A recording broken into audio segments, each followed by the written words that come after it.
Magandang hapon, Pilipinas. Live mula rito sa Pag-asa DOST, narito na ang latest sa lagay ng ating panahon. Mga kabayan, dahil nga po sa hanging habagat o southwest monsoon na nakakaapekto sa ating bansa, maulang panahon nga po ang nararanasan sa iba't ibang parte ng Pilipinas. At ang mga pag-ulang ito ay may kasamang pagkidlat at pagkulog kung kaya't muling naglabas ng thunderstorm advisory ang Pag-asa.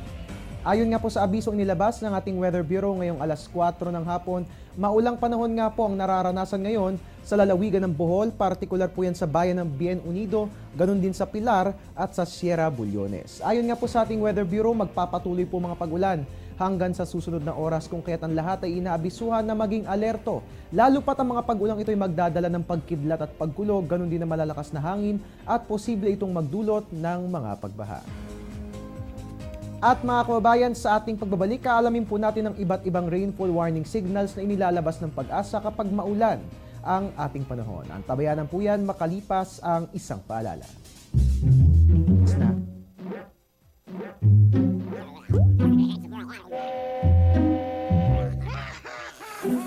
Worried kung nasaan ang package mo? Sa Air 21, worry-free! May real-time SMS updates kaya alam mong status ng padala mo every step of the way. Why worry? Pwede namang worry-free. Sa Air 21, sagot ko, padala mo. At ngayon ngang maulan ang ating panahon, syempre pa dapat alam po natin ang iba't ibang rainfall warnings na inilalabas ng Pag-asa ng sa gayon, hindi tayo maiwan at hindi tayo mahuli sa napapanahong kaalaman.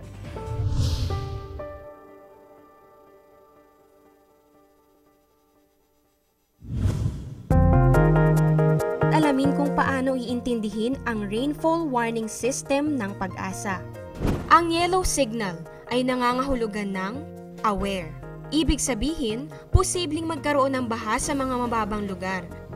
Ang orange signal naman ay nangangahulugan ng prepare. Sa ganitong sitwasyon, meron ng baha at posible itong tumaas pa.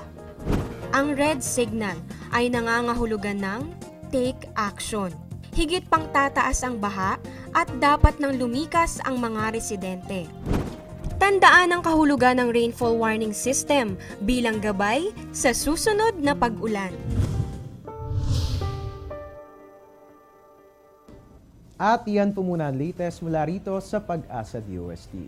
Ang tabayanan po susunod naming weather update mamaya po yan, sinus at 6. Dito lamang po yan sa People's Television. Mula rito sa Panahon TV kung saan walang pinipiling panahon ang pagbibigay impormasyon. Inyong kaagapay ang inyong weatherman, Harry Bayona. Diyos maray na hapon sa Idogabos.